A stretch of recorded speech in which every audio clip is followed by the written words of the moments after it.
Greetings, I am Kevin Rice. This video, on the charge of contradiction, is the second in the series, An Encounter with Sedevacantism, a Catholic crisis of faith and its resolution. In Mugged by Joe Cool, my previous video in the series, I described my faith-endangering encounter with Joe Hargrave of Non Nobis, formerly an up-and-coming young Catholic writer and blogger, now a Sedevacantist. I touched briefly on some of his arguments against what Sedevacantists call the conciliar church, and in this video I will go into detail on one of them. According to Joe, the doctrinal content of the documents of the Second Vatican Council stands in irreconcilable contradiction with the content of prior Catholic tradition taught infallibly by the Pope and by the ordinary and universal magisterium.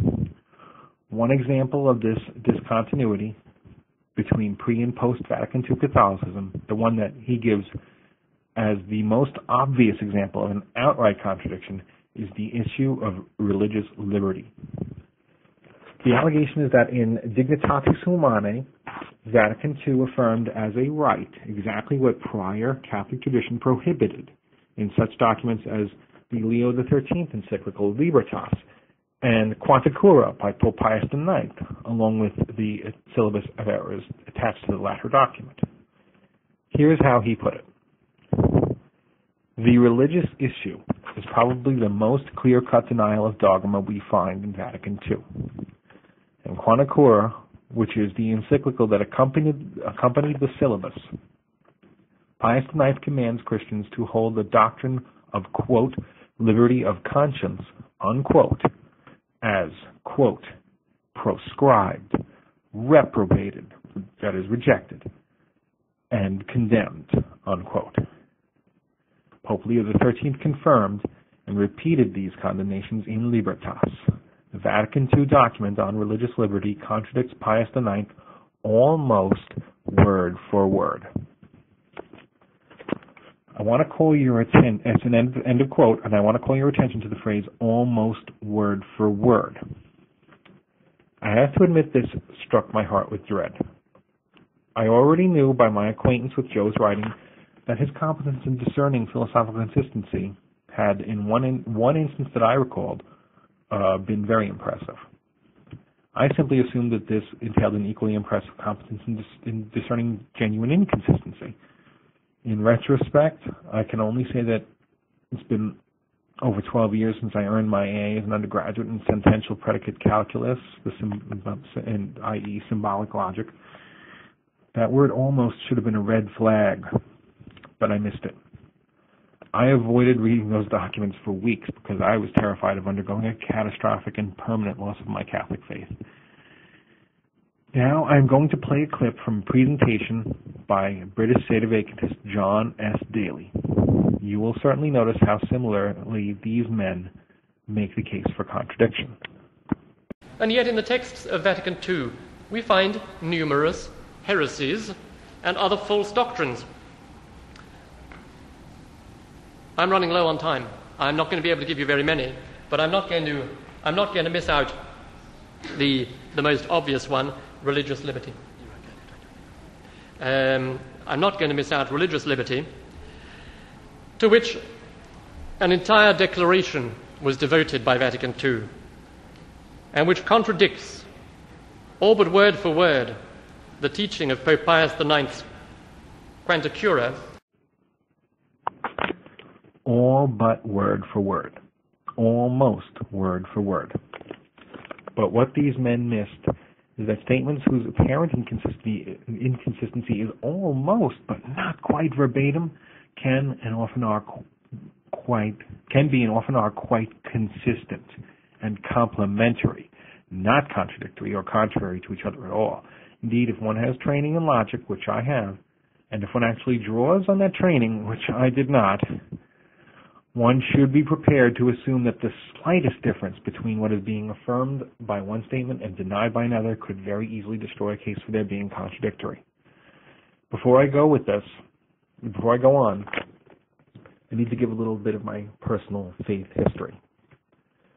I was raised a Catholic in what Sedevacantists and Radtrads like to call the Novus Ordo Church, the Conciliar Church. When I was in my teens, I fell under the spell of certain televangelists and books from a Protestant dispensationalist perspective about the impending rapture and end of the world.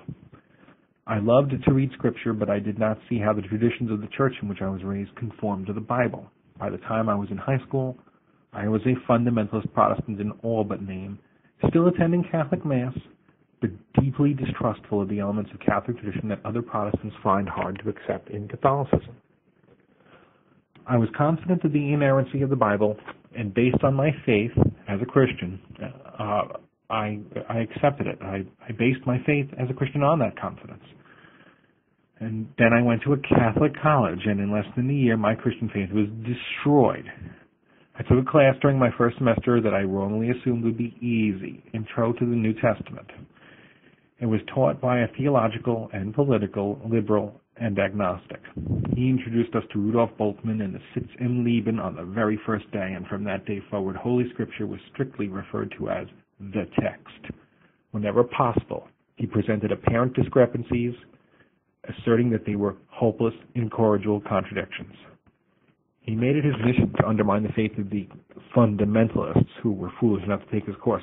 You didn't have to be a hardcore biblical literist to be a fundamentalist in that class. You just had to believe that the Bible was divinely inspired and true in some sense. I was one of the few who did not drop the class. That decision to remain in the class was disastrous. I simply was not equipped to deal with this. I was not as smart as I thought. I was determined not to run like a coward from this challenge to my faith, so I stayed like an arrogant fool and suffered its total loss. After 9 years as an agnostic, I reverted to Christianity and shortly thereafter to Catholicism. But that story I don't have time to even begin to tell here. For some time after I reverted, I avoided the subject of biblical inerrancy and the alleged contradictions of the Bible, but I knew I would not be able to avoid the problem forever. While I was an agnostic, one of the books that held a place of honor on my shelves was a volume entitled The Bible Handbook, compiled by G.W. Foote and W.P. Ball. Yeah, those are probably pseudonyms. I wore that book out. It was in several pieces when I finally discarded it. It was a compilation of alleged contradictions, errors, absurdities, and divinely produced or sanctioned moral atrocities. And they were a part of me. Later, having returned to the faith of my youth, I knew I would not be able to avoid the problem of biblical inerrancy forever. The contents of that book remained with me and would not leave me alone for long. When I was spiritually ready, I approached the lists of contradictions, but I did so with a tool that I had not possessed before: rigorous academic, philosophical training in critical thinking and logic. Given the fact that I wasn't approaching the question of errors in the Bible with intellectual indifference, I had a faith to protect. I did not lose sight this time of which side had the burden of proof. It is not necessary to prove that there are no errors or contradictions in a disputed text. The burden of proof rests with those who allege contradiction in matters of faith. My only job was to refute the arguments as they came, and that didn't necessarily require proving them false. All I had to do was satisfy myself that they did not meet their burden of proof. This proved far easier than I expected, and eventually I was able to confidently conclude that a faith position holding to traditional Catholic patristic biblical inerrancy was able to withstand fair, rational scrutiny. This same methodology can be used to defend Catholic traditions from the Protestant charge that they contradict the Bible. I also used it to preserve my Catholic faith in the infallibility and indefectibility of the Church after Joe Hargrave's Sedevacantist arguments had the unexpected effect of causing me to question those attributes. So I have some background experience with this sort of inquiry. Despite my dread and the hesitancy motivated by it, after a pause to screw up my courage, I was ready to apply this standard again to the question of an alleged contradiction between Catholic Church documents on the question of religious liberty, and I did so. I carefully read the pre-Vatican II documents, paying special attention to Quana Cura of Pius IX and its attached syllabus of errors, which was a reaffirmation of Mirare Vos of Gregory the and was also reaffirmed in Libertas by Leo XIII. And then I turned to Dignitatis Humanae expecting to see some very challenging appearances of contradiction.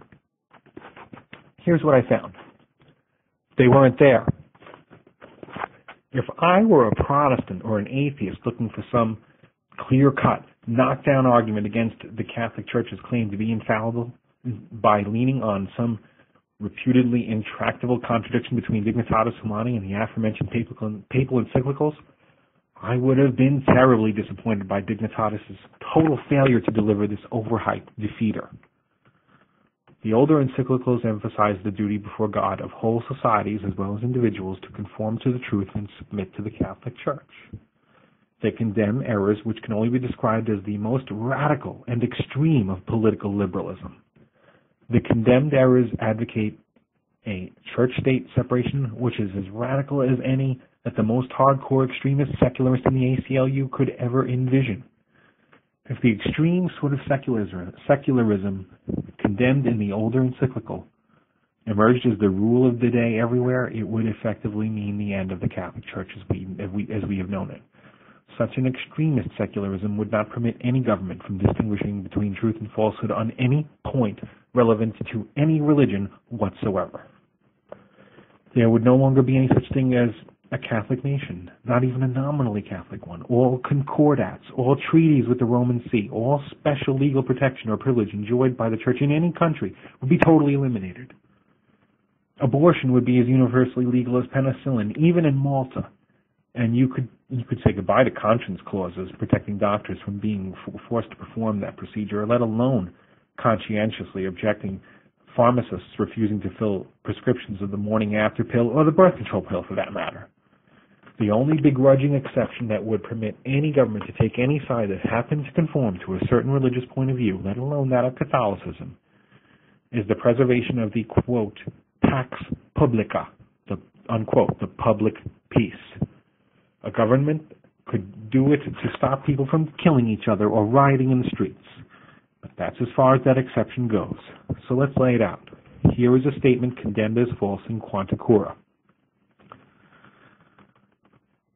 Applying to civil society and the impious and absurd principle of naturalism, as they call it, dare to teach that, quote, the best constitution of public society and also civil progress altogether require that human society be conducted and governed without regard being had to religion any more than if it did not exist, or at least without any distinction being made between the true religion and false ones, unquote. And this one right below it is condemned as totally false. Quote, that is the best condition of civil society in which no duty is recognized as attached to the civil power of restraining by enacted penalties offenders against the Catholic religion, except so far as public peace may require, unquote. I have to make this clear before going on. Since it cannot be considered false that the public peace could require a civil power to restrain by enacted penalties offenders against the Catholic religion, that element of exception cannot be considered false. Therefore, the predicate totally false cannot mean false in every part. Therefore, totally false must mean false in toto. That is, the total statement is false because it's not totally true. On a predicate calculus truth table, conjunctive statements are false if any part of them is false. One false element renders a total statement false. That is, totally false.